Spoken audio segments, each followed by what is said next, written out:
बिस्मिल्लाहिर्रहमानिर्रहीम। अस्सलामुअलैकुम। मैं आपका मेज़बान मोहम्मद जावेद इकबाल। आप देख रहे हैं प्रोग्राम आवाज़े उंदलस।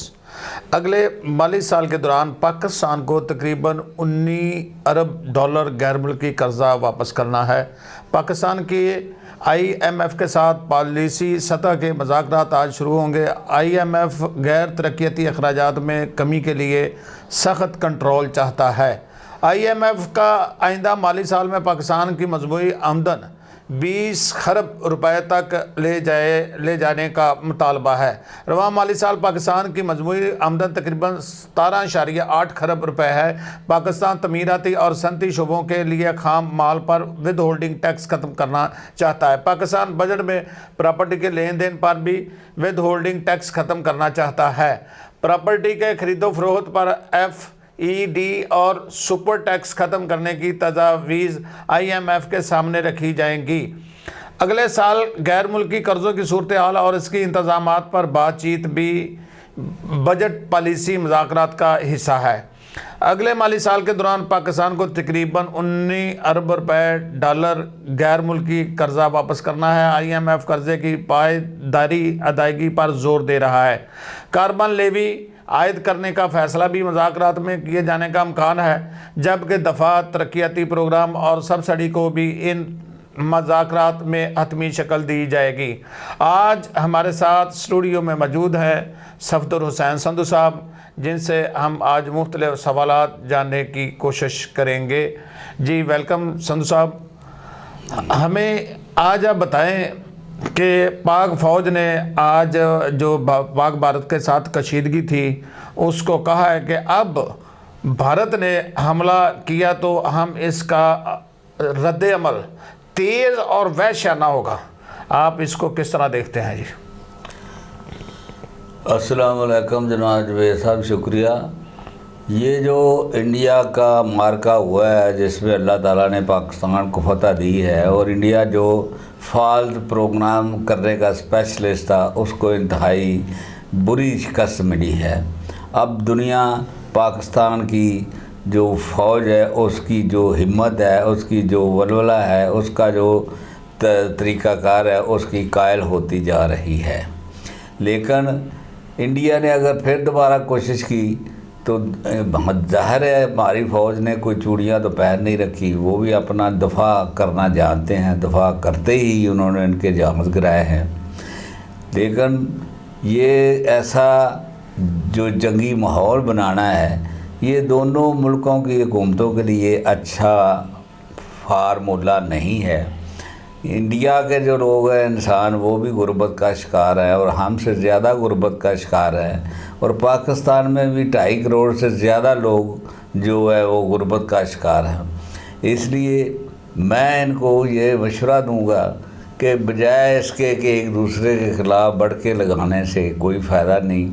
जो मोदी की हुकूमत है उसकी जो सियासी पार्टी है वो तो बर्बाद हो गई है जी। उसका बीजेपी जो है वो उसका आइंदा इलेक्शन में उसको कोई अक्सरियत नहीं मिलेगी, क्योंकि इंडिया के लोगों को उन्होंने फाल्स प्रोग्राम कर कर के झूठी बढ़ के लगा कर इंतहाई मुतनफ़र कर दिया है। वो उसने जिस मुसलमान दुश्मनी पर लोगों को, हिंदुओं को, बाकी इंसानों को इकट्ठे किया था वो सब उन्होंने देख लिया है। और आज हिंदुस्तान की अवाम भी इस नतीजे पर पहुंचती जा रही है कि सिर्फ़ मज़हब परस्ती की बुनियाद पर कोई हुकूमत नहीं चल सकती। आज आप देख सकते हैं कि पूरे यूरोप में जो मजहबी मामलात हैं उनको सेपरेट कर दिया गया है और हुकूमती मामलात को सेपरेट कर दिया गया है। ये पाकिस्तान और हिंदुस्तान को भी चाहिए कि वो इसको सिर्फ मजहबी बुनियादों पर ना चलाए और अपनी अपनी जो आवाम की खिदमत है उस पर ज़्यादा जोर दे। आज पाकिस्तान के अंदर जिस किस्म की लोगों की जो सूरत हाल है उसको बेहतर किया जा सकता है अगर जंगी माहौल से हम निकलते हैं। और हम आज इसराइल जो मजालम ढा रहा है मुसलमानों पर, फ़लस्तीन पर, गज़ा पर, उसमें उनकी मदद कर सकते हैं। इसलिए मैं ये बांगे दोहल कहता हूँ कि दोनों हुकूमतों को अकल करनी चाहिए। जो ज्यादती की थी वो हिंदुस्तान ने शुरू की थी, हम पाकिस्तान ने सिर्फ उसका जवाब दे दिया था। उस जवाब में अल्लाह ताला ने पाकिस्तान की फ़ौज को सुरखरू कर दिया है। पाकिस्तानी कौम फ़ौज के साथ थी, इसी वजह से और उसकी दुआओं की वजह से ही उन्हें जो सुरखरू हुई है। लेकिन इसको ये खेल बना लेना, कोई जंग जो है वो किसी मसाइल का हल नहीं होती बल्कि मसाइल पैदा करती है। इसलिए इनसे बच के अपने मुल्क को बेहतर तरक्की के रास्ते जो है उस पर खोल देना चाहिए। आज IMF का जो कर्जा है वो जैसे आपने बताया है कि 19 अरब तो हमने इस साल का जो माली साल आ रहा है इसमें हमने बजट का कर्जा वापस करना है और 20 अरब का जो हमारा बजट बन रहा है। इसलिए इस पर इंतहाई अक्लमंदी से वो करना चाहिए और ये जो अपने अय्याशी के हैं इनके हथकंडे, इनको इस्तेमाल करना चाहिए। ये इंतहाई गलत बात है कि अपनी जो 200% तनख्वाह बढ़ा लेते हैं, अपने पेट्रोल और सब चीज़ें जो है मुफ्त इस्तेमाल करते हैं और गरीब आवाम पर उसका सारा बोझ टैक्सों की शक्ल में दे दिया जाता है। पाकिस्तान एक एग्रीकल्चर मुल्क है, अगर इस पर बड़ी ज़मींदारियों पर भी टैक्स लगाया जाए तो बहुत सारा जो बोझ आज गरीब अवाम पर, तनख्वाहदार तबके पर पड़ा हुआ है, उसको कम भी किया जा सकता है और मज़ीद आमदन भी हासिल की जा सकती है जिससे कर्ज़े उतारे जा सकते हैं। मसलन वो आज ज़री ज़मीनों वालों पर जो बहुत बड़े कई हज़ार एकड़ों के मालिक हैं उन पर कोई ज़री टैक्स नहीं लगाया जाता और तमाम टैक्स जो माचिस ख़रीदने वाले पर लगाए जाते हैं। इसलिए ये रवश हमें बदलनी चाहिए। IMF भी यही कहेगा इनको और मैं भी यही कहता हूँ कि ये पाकिस्तान के अवाम पर रहम करें और अब उन्हें सुख का कुछ सांस लेने दें तो आप, ताकि ये अवाम अगर ज़िंदा रहेगी तो ये आपके लिए टैक्स इकट्ठी करते रहेगी। ये अगर खुशहाल रहेंगे तो आपके लिए टैक्स इकट्ठे करते रहेंगे। इनकी फलाह बहबूद के मंसूबे बनाएं और जंगी माहौल से निकलने की कोशिश करें। अच्छा जय साहब, ये बताएं कि सफदर साहब के जो इसका मेजर है गुरु आर्या और एक और टीचर जो इनका एक पुलिस अफसर रिटायर्ड है, उसने और गोदी मीडिया जो है भारत का, उसने मिलकर नहीं जंगी माहौल बना दिया। आप इसको किस तरह देखते हैं? जिन्हीं उन्होंने मेहनत की है जंगी माहौल बनाने में और जली बेबुनियाद खबरें देने का, क्या उनकी कोई अहमज रहा है भारत में? जी जवेद साहब, ये बड़ी सोचने वाली बात है कि उनकी जो शिकस्त दी है, पाकिस्तान की जो बर्तरी उस जंगी माहौल के 4 घंटों में 10 तारीख को सुबह को रही है, उसको तो अब पूरी दुनिया मानती है। अब पूरी दुनिया के जो ममालिक हैं उन्होंने उसको तस्लीम करना शुरू कर दिए और जो भारतीय करते रहे हैं, जो वहाँ का मीडिया करता रहा है कि कराची तबाह हो गया जी, अब लाहौर तबाह हो गया जी, अब ये हो गया जी, हमने वहाँ का उनका इतने दरिया तबाह कर दिए हैं, वो तमाम के तमाम फाल्तू प्रोग्राम निकले हैं।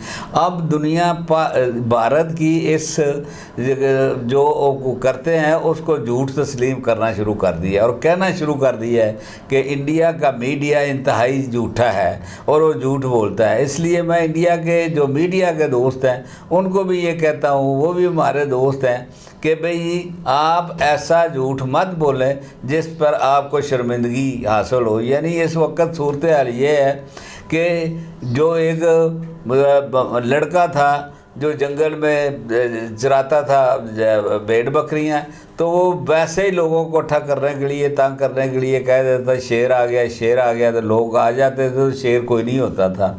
एक दिन शेर वाकई ही आ गया तो उसने शोर किया तो कोई किसी ने मारा ही ना। उसने कहा ये रोज़ ही जैसा झूठ बोलता रहता है, तो शेर बकरियां भी खा गया और उसका भी नुकसान कर दिया। इसलिए ये इंडिया का जो गोदी मीडिया जिसे कहते हैं, इसका अब सूरत हाल ये है कि दुनिया का कोई मुल्क इसको दुरुस्त तस्लीम करने के लिए तैयार नहीं है। इसलिए अपना वकार, अपना जो उनका एक मीडिया का एक असूल होता है उसको तो कायम रखें इंटरनेशनल लॉ के मुताबिक। अगर आप बढ़ा चढ़ा कर भी बात करनी चाहते हैं तो ये हो तो कि 10 आने बात हुई है, आप 12 आने कर लें, लेकिन सफ़ेद झूठ मार मार के आपने अपना जो हुर्रियत तबाह कर ली और अब आपकी कोई बात मानने को तैयार नहीं है। अब मैं ये फिर दोबारा कहता हूँ कि इंडिया के जो मीडिया के साथी हैं, हमारे जो तज़कियाकार हैं, उनको बढ़ के लगाकर जो फिल्मी बढ़ के हैं उनसे बाहर निकल कर हकीकत की दुनिया में आ जाना चाहिए। ये अब हकीकत है कि आपके जहाज़ जो है वो पाकिस्तानी एयरफोर्स ने गिराए हैं। ये अब हकीकत है कि आपको शर्मिंदगी हुई है जो आपने फॉल्स जो पैरगाम और दूसरे प्रोग्राम कर के दुनिया को बेवकूफ़ बनाने की कोशिश की। आप इससे बाहर आ जाए, अब भी आप बच सकते हैं और हम एक अच्छे हमसाये की तरह भी रह सकते हैं। ये कोई ज़रूरी नहीं है कि हमारी जो हुकूमत है सिर्फ इस वजह से कायम है कि हम एक दूसरे के ख़िलाफ़ लड़ते रहें। हमें अपने अवाम की बेहतरी के लिए कुछ काम करने चाहिए, वो ही हमारे अब काम आएंगे। इसलिए मैं मीडिया के साथियों को, बतौर मीडिया के साथी तज़कियाकारों को ये कहता हूँ कि इतना झूठ बोलें कि आपका वक़ार तो कायम रहे। जुल्म बर्बरियत न रुक सकी, डोनाल्ड ट्रंप अपना काम दिखा रहा है। इसी तरह आज इसराइल की गज़ा में बड़े पैमाने पर ज़मीनी कार्रवाई, 140 फ़लस्तीनी शहीद हो गए हैं। आप इसको किस तरह देखते हैं संधू साहब? जवेद साहब, ये जो आपने सवाल किया ना, इससे तो मैं, ये इंतहाई दुख की बात है कि अब हम कलमा पढ़ने वाले हमारे जो मुसलमान भाई हैं वो बच्चे शहीद हो रहे हैं, भूख से बिलक रहे हैं, बूढ़े पर घर से महरूम हैं, छत्तों से महरूम हैं और ज़ख्मी हालत में उनको दवाइयाँ तक नहीं मिल रही हैं। लेकिन हमारे जो हुक्मरान हैं जो बराए नाम तो मुसलमान हैं, वहाँ पर वो अपना जो ट्रंप को वो पेश कर रहे हैं, वो $3200 की जो उनसे असला ख़रीदने की बात कर रहे हैं, वो वहाँ पर अपनी ख़वातीन को पेश कर रहे हैं जो बाल लहरा कर। सर मेरा सवाल ये है कि वहाँ पर बर्बरियत हो रही है, डोनाल्ड ट्रंप रोकना नहीं चाहा, वो फ़लस्तीन पर कब्ज़ा करना चाह रहे हैं, वो लोग, आवाम बिलक रही है भूख के साथ। भूख का कोई मज़हब नहीं होता। आया कि हमारे जो दोस्त ममालिक है चीन, उन्होंने अपने जहाज़ों के थ्रू वहाँ लोगों की जो है वो काफ़ी सारी हेल्प की, वहाँ से अनाज फेंका, वहाँ पर उनको खाना दिया। आप इसको किस तरह देखना चाहिए? इस्लामी ममालिक जो हैं उनकी बात बाद में करते हैं कि इनके किरदार क्या हैं। वो गैर मुस्लिम होकर उसने वह दिल जीत लिए हैं पूरी दुनिया के, और उनके दिल जीत लिए हैं। उन्होंने चीन का अवाम ने झंडा पकड़कर बकायदा लहराया है और थैंक यू बोला है चीन वालों का।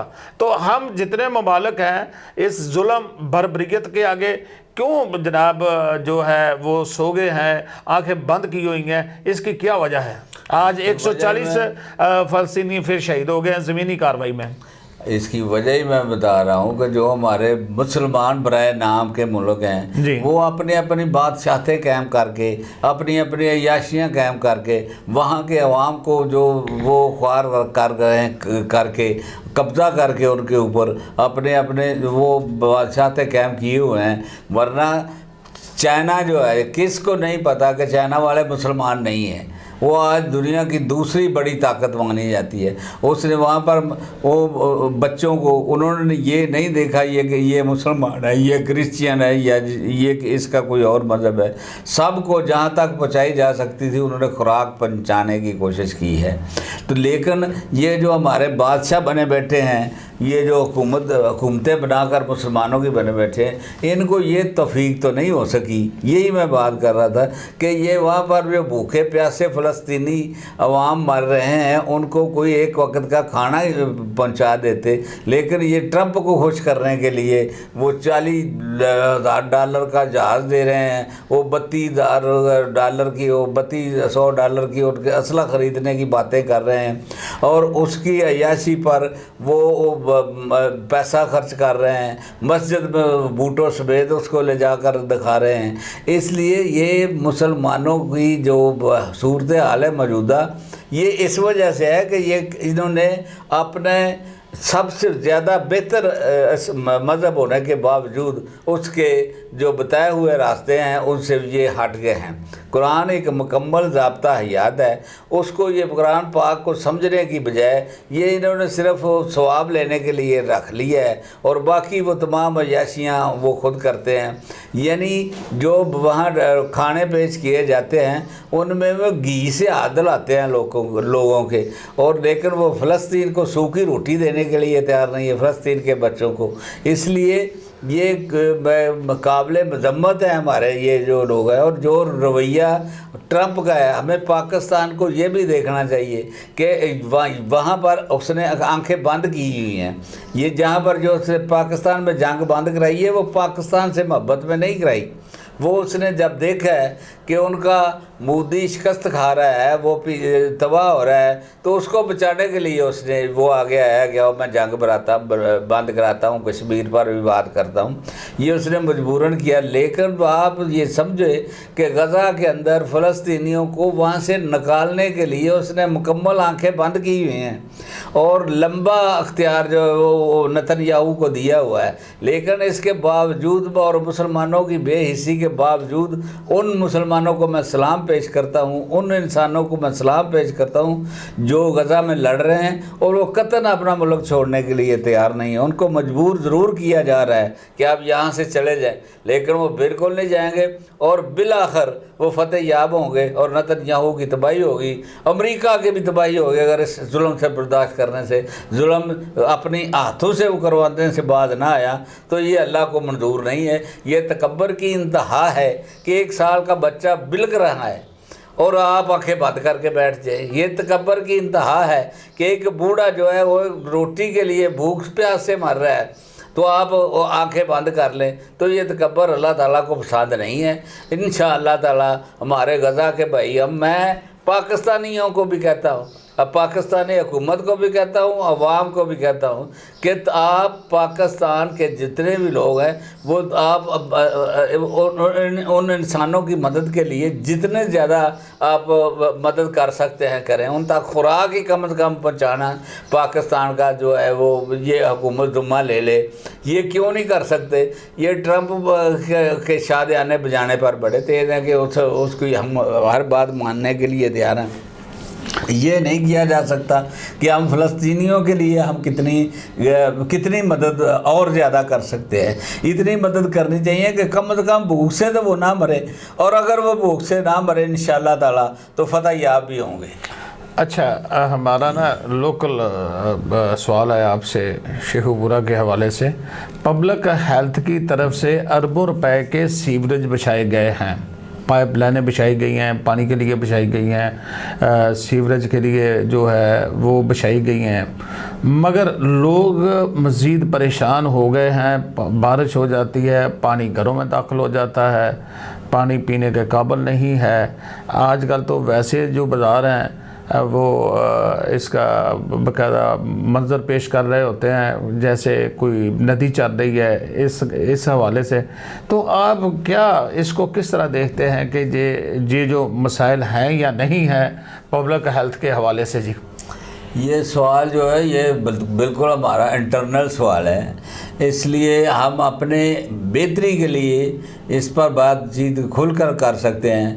पाकिस्तान के अंदर ये डिस्ट्रिक्ट शेखपुरा एक ऐसा ज़िला है जिसमें कम से कम 50 अरब रुपए सीवरेज के नाम पर जो है ना वो आज तक खा चुके हैं हुक्मरान, और वो लोग सीवरेज के ही पैसों से वो साइकिलों से ऊपर पर फार्चूनर रख रहे हैं। लेकिन सीवरेज की सूरत हाल ये है कि जगह जगह से पाइप फटे पड़े हैं, गलियां जो दरिया बनी हुई हैं, बदबूदार दरिया बने हुए हैं। इसलिए और यहाँ पर मैंने बाकायदा जो पता किया वो कहते हैं जी ये तो इतने पैसे नहीं है हमारे पास।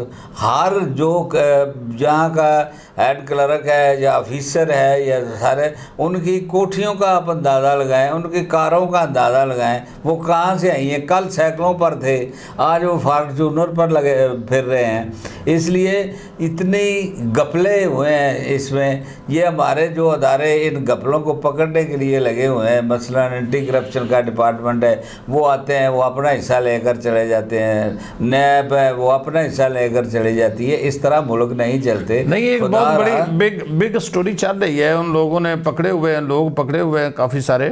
तो बिग स्टोरी एक चल रही है, स्कैंडल चल रहा है पब्लिक हेल्थ का।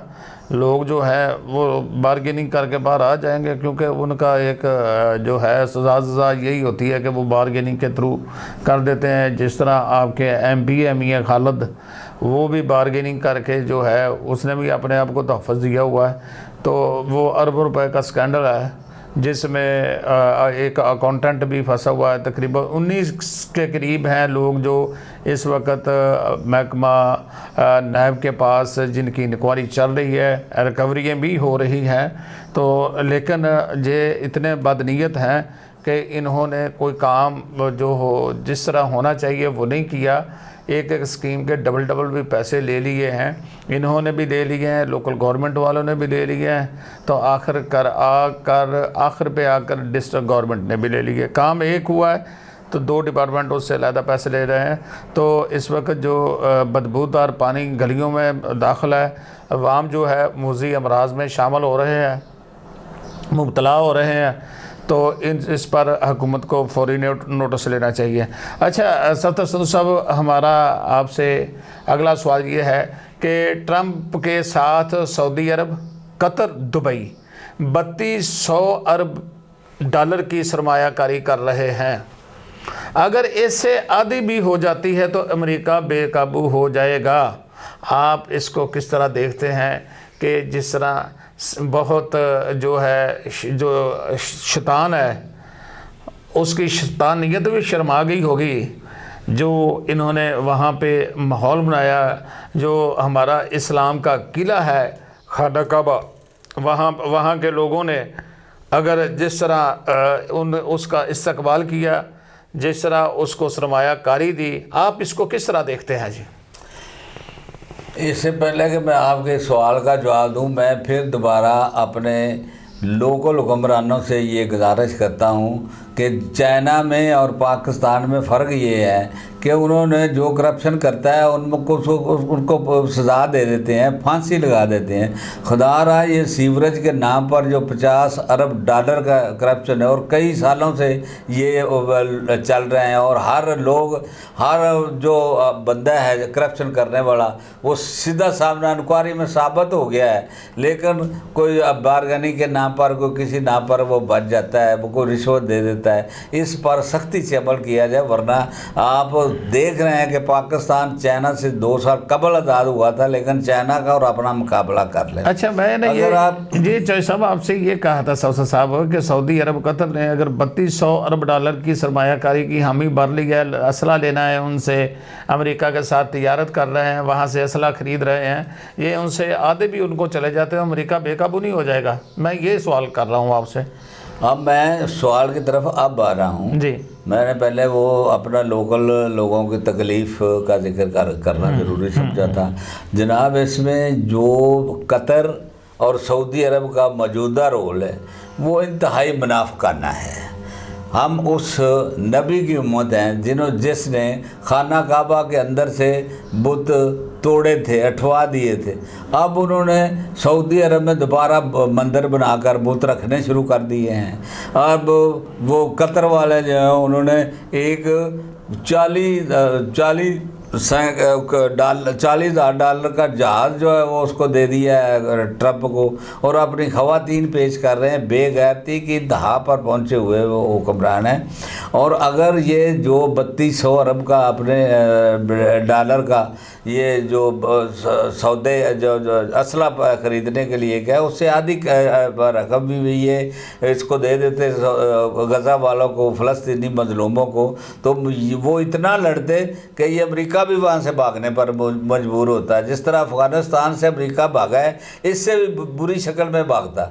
आज भी मैं कहता हूँ इन मुसलमानों को कि अकल करो, ये आपका हाल ये होगा कि बारी बारी आज फ़लस्तीनियों को मार रहे हैं, कल को सऊदी अरब को मारेंगे, परसों को कतर वालों को मारेंगे, पाकिस्तान के करीब आखिर में इसलिए आएंगे कि हमारे पास एटम बम मौजूद है। अच्छा सदर साहब ये बताएं, सऊदी, कतर, दुबई के शेखों ने जिस तरह डोनाल्ड ट्रंप का इस्तकबाल किया है, आप इसको किस तरह देखते हैं? उन्होंने जो ख़वातीन हैं जुल्फ़ें रास्ते में लहरा रही हैं, मसाफ़ा उनकी जो अपनी ख़वातीन हैं, इनकी जो अपनी बीवी हैं वो डोनाल्ड ट्रंप के साथ मसाफ़ा कर रही हैं।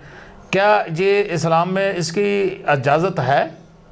ये इस्लाम की में इजाज़त तो कतन है ही नहीं ना, लेकिन मैं इस्लाम के मजहबी हवाले से हटकर ये इंतहाई बगैरती है जो हमारे कतर और यूएई वाले और सऊदी अरब वाले ने ट्रंप की शान में किया है। उसको इस तरह पेश किया है कि जैसे वो इनका निजात दहिंदा है, और मस्जिद में उसको बूटों समेत ले जा रहे हैं, अपनी ख़वातीन उनके साथ मुसाफा कर रही हैं, अपनी जुल्फ़ें लहरा रही हैं। इसलिए ये बेगैरती है बहुत ज़बरदस्त। इन हुक्मरानों को अल्लाह ताला का अज़ाब ज़रूर नाज़िल होगा और इनकी बादशाहतें कायम नहीं रहेंगी। ये मैं लिख कर देता हूँ कि ये जो इन्होंने रवैया अख्तियार किया है ये इंतहाई जो मुनाफिकाना रवैया है। और आज उस नबी ने जिसने जदोजहद करके और भूखे रहकर जंगे खंदक करके वहाँ पर इस्लाम बुतों को ख़त्म किया था, ये दोबारा कायम कर रहे हैं और मैं इनकी शदीद मजम्मत करता हूँ। Very good. अच्छा नाजरीन, हम आपको बताते जाएं कि जो हमारे मौलाना कराम है पूरी दुनिया के, वो अब सोए हुए हैं। ये सब मंज़र देखने के बावजूद औरतों को किस तरह खुले वालों के साथ उन्होंने जुल्फ़ें लहराई, उसके बाद ये देखें कि हम जो हमारे फ़लस्तीन और गज़ा के मुसलमान हैं, हम उनको अपने बिल्कुल बेटे बेटियां तस्लीम नहीं करते, भाई तस्लीम नहीं करते, उनकी जो बीवियां उनको माएँ बहनें तस्लीम नहीं करते, और ना करने की वजह से हम उनकी मदद नहीं कर रहे। जितने अरब ममालिक हैं, 197 इस्लामी ममालिक हैं, उनकी मदद नहीं कर रहे। हम जवाबदार ज़रूर होंगे उनका, ठीक है। दूसरे नंबर पे जो इस वक्त हालात बन रहे हैं, अगर बुत परस्ती इतनी ही अच्छी होती तो आक़ा नबी करीम सल्लल्लाहु अलैहि वसल्लम के दौर में इसका ख़ात्मा ना होता। आज फिर सऊदी अरब के जो बड़े बड़े मॉल्स हैं, स्टोर हैं, वहाँ पर बहुत बिकना शुरू हो चुके हैं। तो इसके साथ हम सबको जागना होगा, हमारे हुक्मरानों को जागना होगा। अगर इतनी सरमायाकारी उधर दे सकते हैं तो वो बिलकते बच्चों के लिए भी सोचना चाहिए जो बिलक रहे हैं। भूख का कोई वज़्ब नहीं होता।